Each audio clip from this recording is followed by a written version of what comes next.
मैं अपनी गरीबी से तंग आ चुकी थी। 14 साल की उम्र से मैं अमीर लोगों के घरों में काम कर कर के अब थक चुकी थी। अब तो मेरी उम्र 50 साल हो गई थी और मेरी बेटियां भी जवान हो गई थीं। मैं हर समय यही सोचती क्या उनकी किस्मत भी मेरी तरह होगी। क्या ये भी सारी ज़िंदगी अमीर लोगों की गुलामी करते करते गुजार देंगी। और मैं ऐसा हरगिज नहीं चाहती थी। मेरे माता पिता ने तो मेरे लिए कुछ भी नहीं किया था, मगर अब मुझे अपनी बेटियों की किस्मत खुद बनानी थी। मैं आज अपने मालिक के घर की फ्रिज की सफाई कर रही थी और उसमें से गला सड़ा खाना निकालते हुए मेरे दिल को बहुत ही तकलीफ हो रही थी। ये खाना जो फ्रिज में पड़े पड़े अब सड़ गया था, अब कूड़ेदान की शोभा बढ़ाने वाला था। और अगर ये इस घर के नौकरों को दे दिया जाता तो कम से कम हम लोग पेट भर के खाना खा लेते। लेकिन ये मालिक लोग फ्रिज में खाना सड़ा देते हैं, लेकिन नौकरों को नहीं देते। मैं गुस्से से सोच रही थी कि मुझे अपने मालिकों से बहुत ज़्यादा नफरत थी। न जाने नफरत ज़्यादा थी या फिर मुझे जलन थी। मैं अक्सर ही सोचा करती थी कि आखिर इन लोगों में ऐसी क्या खास बात है जो भगवान ने इन्हें छप्पड़ फाड़ कर दे रखा है।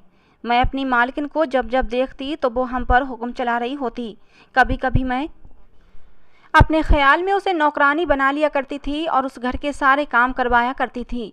और ऐसा करके मेरे दिल को बहुत ही सुकून मिला करता था। मेरी ये इच्छा होती कि काश मेरी शादी सुरेश जैसे निकम्मे इंसान के साथ ना हुई होती।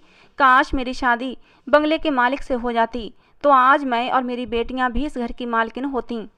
मैं काम से फ्री ही हुई थी कि तभी मेरी मालकिन शोर मचाते हुए किचन में दाखिल हुईं और कहने लगीं, तुम सब जल्दी से अपना अपना काम ख़त्म करो और मेरे पास आओ। हमारे घर आज ख़ास मेहमान आने वाले हैं, इसलिए कुछ ज़रूरी इंतज़ाम करना है। अपना हुक्म सुनाकर वो चली गई थी, जबकि मेरे साथ की नौकरानियां बड़ी तेज़ी से हाथ चलाने लगी थीं। ये सब मालकिन को खुश करने के लिए कर रही थीं। मैं जब ये सब देखती तो मुझे और भी ज़्यादा गुस्सा आने लगता। खैर, आज का पूरा दिन बहुत ही ज़्यादा व्यस्त रहा था। मालकिन ने ढेर तरह के खाने बनवाए थे। मैं ये सोच सोच कर परेशान हो रही थी कि आखिर आज न जाने घर में कितने मेहमान आने वाले हैं। लेकिन असल झटका तो मुझे तब लगा जब मालकिन के सिर्फ 3 ही मेहमान आए थे। इतना सारा खाना सिर्फ 3 मेहमानों के लिए बनाया गया था।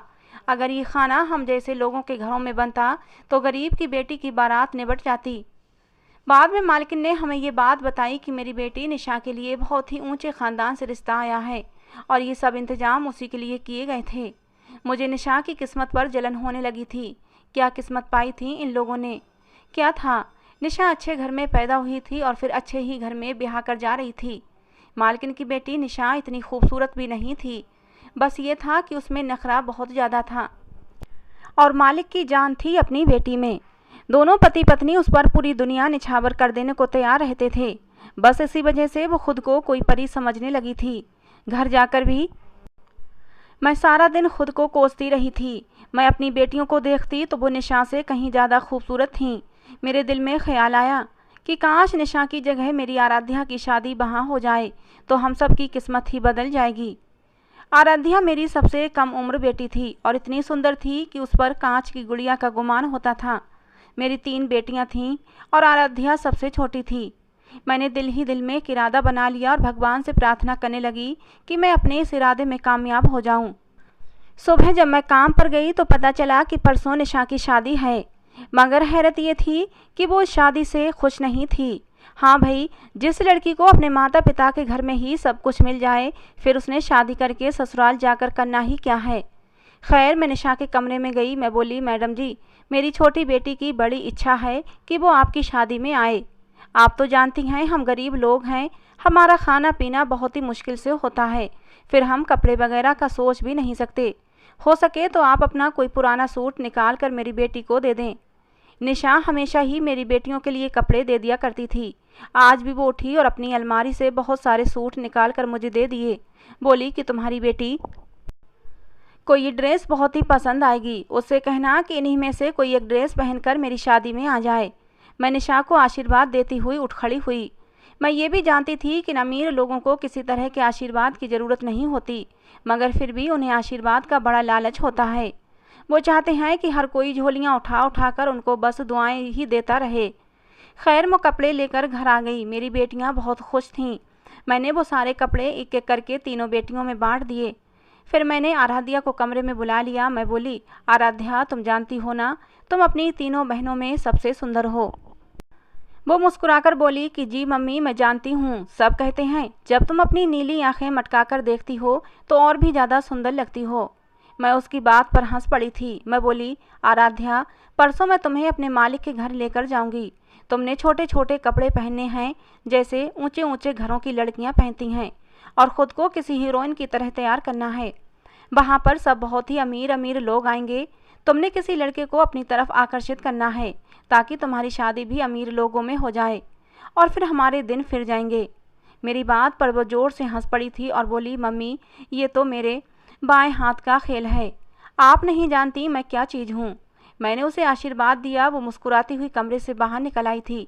अब तो उठते बैठते मैं भगवान से यही प्रार्थना करती थी कि हे भगवान, मेरी आराध्या का जोड़ा अमीर घर में लिख दे, मेरी बेटी को रातों रात अमीर और करोड़पति बना दे। समय समय पर मैं अपनी बेटी को ट्रेनिंग भी देती रहती थी कि कब कहाँ पर क्या बात करनी है और कैसे रहना है। जब शादी का दिन आया तो उसी मोहल्ले के ब्यूटी पार्लर से तैयार करवाकर मैं आराध्या को शादी में लेकर चली गई। मालिक के घर में ज़्यादा मेहमान नहीं आए थे। उन्होंने शादी का फंक्शन घर पर ही रखा था। मैंने अपनी बेटी से कह रखा था कि जो लड़का भी तुम्हारे जाल में फंसे उसे फंसा लेना। मैं एक माँ होकर अपनी बेटी को बेशर्मी का पाठ पढ़ा रही थी। न जाने मुझे क्या हो गया था। मैं पैसे के लालच में इस कदर अंधी हो चुकी थी कि मुझे अच्छा और बुरा कुछ भी समझ नहीं आ रहा था।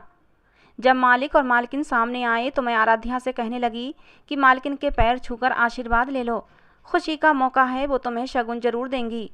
आराध्या ने बहुत ही तमीज के साथ मालकिन को नमस्ते किया। मालकिन तो मेरी बेटी को एक नज़र देखकर आगे बढ़ गई थी। उसने उसकी नमस्ते का जवाब देना भी गवारा नहीं किया था। मालिक ने मेरी बेटी को बड़ी गहरी निगाहों से देखा था। वो बोले, क्या नाम है इसका? मैं बोली, आराध्या नाम है इसका। मालिक बोले, आराध्या, तुम जाकर फंक्शन देखो, मुझे तुम्हारी माँ से कोई बात करनी है। उन्होंने भी मेरी बेटी के हाथ पर 1 रुपया भी नहीं रखा था, जबकि मेरी बेटी बहुत ही फैंसी ड्रेस पहनकर तैयार हुई थी। उसका आधे से ज़्यादा शरीर दिखाई दे रहा था। इस समय वो किसी हीरोइन से कम नहीं लग रही थी। आराध्या ने मुझे इशारा किया और चली गई। मैं भी आगे बढ़ने लगी तो मालिक बोले, मेरी बात सुनो। मैं उनकी तरफ देखने लगी। वो बोले, क्या उम्र है तुम्हारी बेटी की? मैंने उन्हें आराध्या की उम्र बताई कि आराध्या अभी सिर्फ 16 साल की हो पाई है। तो वो कुछ परेशान से नज़र आने लगे। फिर बोले, बहुत कम उम्र है तुम्हारी बेटी की, अभी तो उसकी शादी की भी उम्र नहीं है। शादी की बात सुनकर मेरे कान खड़े हो गए थे। मैं बोली, क्यों मालिक, क्या हुआ? उसका तो अभी कोई रिश्ता नहीं आया तो शादी कहाँ से होगी? मालिक होंठों ही होंठों में मुस्कुराए और अपने दिल पर हाथ रखकर कहा, तुम्हारी बेटी आराध्या मेरे दिल को भा गई है। सच में तुम्हारी बेटी बहुत सुंदर है। मैं उससे शादी करना चाहता हूँ। बोलो, अपनी बेटी का हाथ दोगी मेरे हाथों में? मैं एकदम से हक्का बक्का रह गई थी। मैं बोली, मालिक, आप तो उम्र में उससे बहुत बड़े हैं। वो मुस्कुराकर कहने लगे कि हाँ, उम्र में बहुत बड़ा हूँ, मगर मेरा दिल तो अभी जवान है। अगर तुम अपनी बेटी की शादी मेरे साथ कर दो तो मैं अपनी आधी जायदाद तुम्हारी बेटी के नाम लिखने को तैयार हूँ। मालिक के मुंह से ये बात सुनते ही मेरी आंखें चमक उठी थीं। मैं बोली, साहब जी, आप जैसा कहेंगे वैसा ही होगा। अगर आप कहें तो मैं आज ही अपनी बेटी की शादी आपसे करवा दूंगी। मेरी बात सुनकर मालिक मुस्कुराने लगे। वो बोले, हाँ, तुम्हारा ख्याल तो बहुत अच्छा है। ऐसा करो, अपनी बेटी को तैयार करो। मैं बोली, मालिक, आज तो आपकी बेटी की शादी है, अगर मालकिन को पता चल गया तो वो हंगामा खड़ा कर देंगी। मेरी बात सुनकर मालिक कह कहा लगाने लगे और बोले कि मेरी पत्नी मेरे फैसले पर उफ तक नहीं करती। मैं सर हिलाकर आगे बढ़ गई। मुझे इन अमीर लोगों की कोई भी बात समझ नहीं आती थी। हालांकि उनके झूठे बर्तन धोते धोते सारी जिंदगी गुजर गई थी। खैर, मैंने जल्दी से आराध्या के पास पहुंची और बोली, इधर आकर मेरी बात सुनो। मैंने आंखों ही आंखों में उसे इशारा किया और वो मेरे साथ चल पड़ी। मैं उसे एक कोने में ले गई और बोली, हम यहाँ जिस मकसद के लिए आए थे वो पूरा हो चुका है। मेरी बेटी का मुंह खुला का खुला रह गया। कहने लगी, मम्मी, मेरे सर पर हाथ रखकर कसम खाओ कि तुम सच कह रही हो। मैं बोली, एकदम सच कह रही हूँ। वो बोली, मम्मी बताओ, कौन सा लड़का मेरे लिए पसंद किया है? मैं बोली, आराध्या, तो मेरे मालिक को बहुत पसंद आ गई हो, वो तुमसे शादी करना चाहते हैं।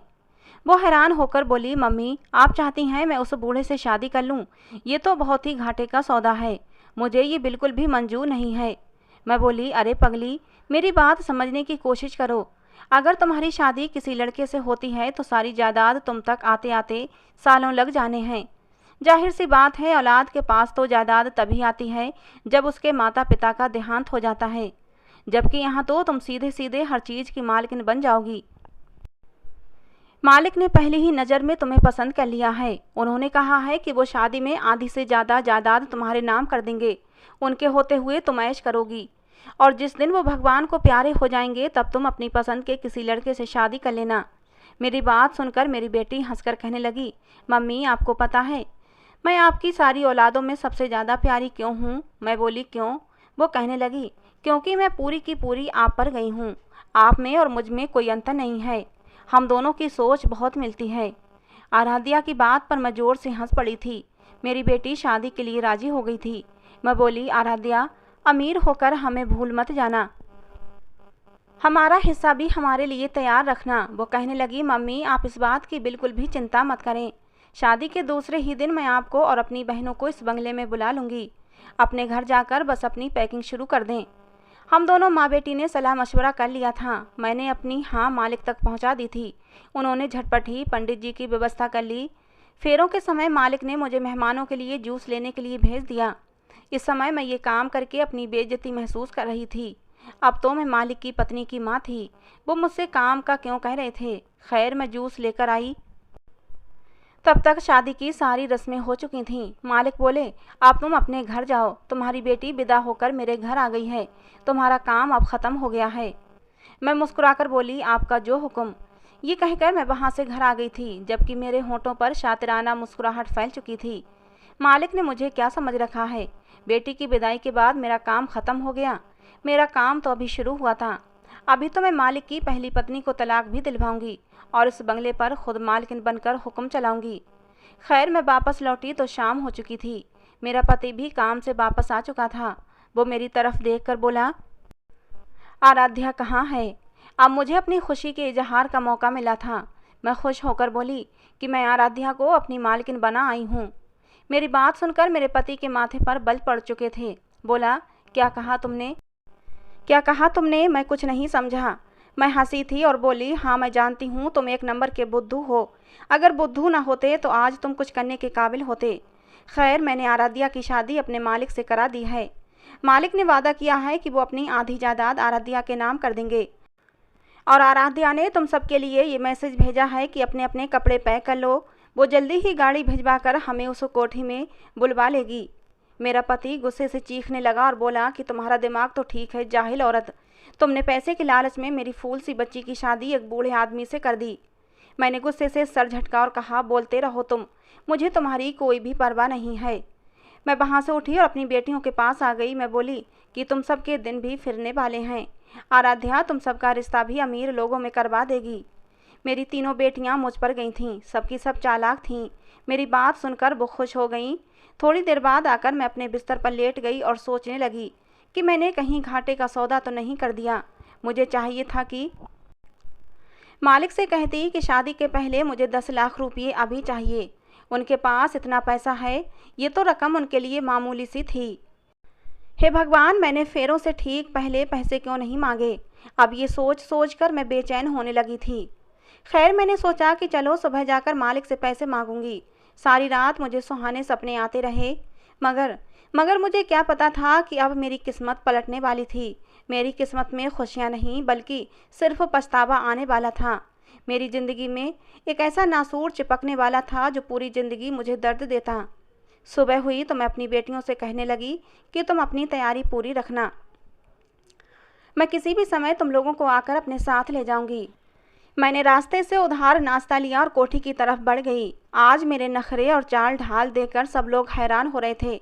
जैसे ही मैं हवेली में दाखिल हुई तो मुझे सांप सूंघ गया, क्योंकि वहाँ तो मैं हक्का बक्का सी खड़ी रह गई थी। नाश्ते की थैली मेरे हाथ से छूटकर नीचे जा गिरी थी। मैं थर थर काँपने लगी थी। मेरी समझ में कुछ नहीं आ रहा था, इसलिए मैं दीवानों की तरह वहाँ से भाग आई और सड़क पर बैठकर फूट फूट कर रोने लगी। मेरे लालच ने मुझे डुबो दिया था। मुझे वो दिन याद आने लगे जब मैं जवान और सुंदर थी। तब मेरी माँ भी अमीर लोगों के घरों में काम किया करती थी। मुझे मालकिन ने अपनी बहू बनाना चाहा था। हुआ कुछ यूँ था कि मालिक के घर औलाद नहीं थी। उन्होंने पहले भी 2 शादियाँ कर रखी थीं, मगर वो औलाद की खुशी से दूर ही रहे थे।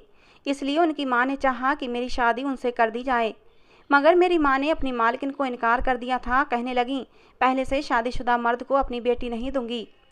जब मुझे इस बात का पता चला तो मैंने बहुत बाबेला मचाया था। मैं बोली, मम्मी मुझे ये रिश्ता मंजूर है, आप मेरी शादी अपने मालिक से करवा दें। मगर मेरी माँ ने मेरी एक नहीं सुनी थी और मेरी शादी एक गरीब सुरेश नाम के लड़के से कर दी थी। उसके साथ शादी करके मेरे नसीब भी मेरी माँ के जैसे ही हो गए थे। मुझे भी लोगों के घरों में काम करने के लिए जाना पड़ता था। खैर, मैं अपने बच्चों के लिए बहुत ही अच्छा सोच रही थी, मगर जो हुआ था वो नहीं होना चाहिए था। मेरे अंदर गुस्सा बढ़ने लगा। रह रहकर मेरी आंखों के सामने हवेली का वो दृश्य घूम रहा था जब मैं नाश्ते की थैली लेकर अंदर हवेली में दाखिल हुई थी। लेकिन वहाँ तो मालिक, मालकिन और उनकी बेटी निशा नाश्ते की टेबल पर बैठे नाश्ता कर रहे थे। लग ही नहीं रहा था कि रात इन्होंने निशा की शादी की है और साथ ही साथ मालिक ने अपनी भी शादी की है। निशा तो घरेलू कपड़ों में बैठी नाश्ता कर रही थी। अगर ये तीनों सामने बैठे हुए थे तो फिर मेरी बेटी कहाँ चली गई? मुझे किसी अनहोनी का एहसास हुआ था। मैं बेचैन हो उठी थी और इसीलिए भागती हुई बाहर आ गई थी।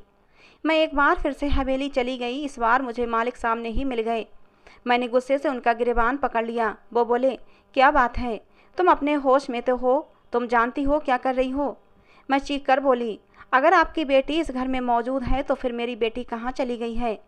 मालिक ने एक झटके से अपना गिरबान मुझसे छुड़ाया। उनके चेहरे पर मुस्कुराहट फैल गई थी। वो बोले, चलो मैं तुम्हें पूरी कहानी सुनाता हूँ। दरअसल हुआ कुछ यूँ, इस दुनिया में मेरी एक ही बेटी है निशा। मुझे उससे बहुत ही मोहब्बत है, इतनी मोहब्बत कि मैं शब्दों में बता नहीं सकता। वो किसी और लड़के को पसंद करती थी, उससे शादी भी करना चाहती थी।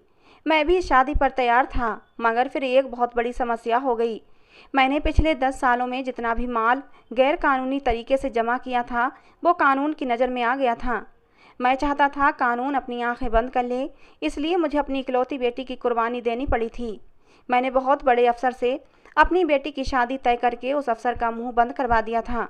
वो उम्र में मुझसे भी 10 साल बड़ा था, लेकिन मैं मजबूर था। मैं क्या करता? अपनी मेहनत की कमाई यूँ बर्बाद होते नहीं देख सकता था। इसलिए मजबूरी में मैंने अपनी बेटी का सौदा कर दिया और उस 60 साल के बुढ़े से अपनी बेटी का रिश्ता तय कर दिया था। शादी के दिन मेरी बेटी मेरे गले के लगकर फूट फूट कर रो रही थी। वो बोली, डैडी आप मेरे साथ इतना बड़ा जुल्म ना करें। अगर आपने अपना फैसला वापस ना लिया तो मैं अपनी ससुराल जाते ही खुद को ख़त्म कर लूँगी। मैं बहुत बड़ी मुसीबत में फंस चुका था। अब मैं शादी से कैसे बच सकता था? मेरे पास और कोई रास्ता भी नहीं था। उस दिन तुम अपनी बेटी को लेकर हमारे घर आई थीं। मैंने तुम्हारी आराध्या को उस अफसर के सामने पेश किया। आराध्या मेरी निशा से भी कहीं ज़्यादा सुंदर थी। अचानक से उस अफसर का दिल उस पर आ गया। जब मैंने तुम्हारी बेटी का हाथ तुमसे मांगा था तो तुम उम्र के फ़र्क को भूलकर पैसे के लिए राजी हो गई थीं और मैं तुम्हारी बेटी की शादी इस बूढ़े अफसर से कर दी जहां मैं अपनी बेटी की शादी करने वाला था। अब मैं तुम्हें तुम्हारी बेटी का पता ठिकाना तो नहीं बता सकता, हाँ मगर तुम्हें पैसे ज़रूर दे सकता हूँ। जिसने तुम्हें इस काम के लिए मजबूर किया था। मालिक ने मेरे सामने 50 लाख रुपये का चेक काट कर मुझे थमा दिया। बोले, ये तुम्हारी बेटी की कीमत है। मैंने कांपते हाथों से वो चेक थाम लिया था। मैं इन बड़े लोगों के सामने नहीं लड़ सकती थी क्योंकि मैं मजबूर थी। मैं वो पैसे लेकर घर आ गई। मेरी बेटियां कहने लगी, मम्मी इतने सारे पैसे कहाँ से आए हैं? मैं बोली, ये तुम लोगों के लिए आराध्या ने भेजे हैं। मेरा पति बोला, सच सच बताओ क्या हुआ है? मैंने रोते हुए उसे सारी बात बता दी। मेरे पति ने अपना माथा पीट लिया था। वो बोला, तुमने मेरी बेटी के साथ बहुत बड़ा जुल्म किया है, न जाने वो कहाँ कहाँ जलील होती फिरेगी। मेरा पति बोला, तुम्हारे मालिक ने जिस आदमी के साथ हमारी बेटी की शादी की है वो अपने किसी और बिजनेस डील के लिए हमारी बेटी को आगे पहुंचा देगा। अब उसकी किस्मत में सारी जिंदगी की रुसवाई लिखी है। मैं फूट फूट कर रोने लगी। मैं बोली, तुम्हारे पास कोई रास्ता है क्या? क्या हम अपनी बेटी को वापस ला सकते हैं? मेरा पति रोने लगा और बोला, मैं उन लोगों का मुकाबला नहीं कर सकता। आज इस हादसे को पूरे 2 साल बीत गए हैं। मालिक के दिए हुए 50 लाख से हमारी ज़िंदगी बदल गई है। मेरी बेटियां बहुत ही ऐशो आराम की ज़िंदगी जी रही हैं, मगर मुझे ये ऐशो आराम चुभता है। ऐसा लगता है कि जैसे आराध्या के खून के बदले मिलने वाली रकम है। मुझे ये पैसा जहर लगता है। खुद को माँ कहते हुए शर्म आती है। एक ऐसी माँ जिसने अपनी ही बेटी का सौदा कर डाला था। आज मुझे समझ आता है, मेरी माँ ने मेरी शादी एक अमीर आदमी से करने के बजाय एक गरीब आदमी से क्यों की? क्योंकि वो मुझे इज्जत की ज़िंदगी तो दे रहा था। मैं अपनी बाकी बेटियों की शादियां अपने जैसे लोगों में करने का सोच रही हूँ। कभी कभी आराध्या का ध्यान आता है तो दिल खून के आंसू रोता है। पता नहीं मेरी फूल सी नाजुक बच्ची किन दरिंदों के बीच में फंसी हुई होगी। भगवान से प्रार्थना करती हूँ कि हे भगवान, तू मेरी फूल सी बच्ची को अपने पास बुला ले, क्योंकि वो तो इतनी नाजुक सी है, वो इतनी दरिंदगी सह नहीं पाएगी। इससे अच्छा तो तू उसे अपने पास बुला ले। तो दोस्तों, आज की हमारी ये कहानी आपको कैसी लगी कमेंट बॉक्स में ज़रूर बताना। पसंद आई हो तो प्लीज़ लाइक करना। ऐसी और कहानियाँ सुनने के लिए हमारे चैनल को सब्सक्राइब करना। कहानी को अंत तक सुनने के लिए आप लोगों का बहुत बहुत धन्यवाद दोस्तों। मिलते हैं अगली कहानी में।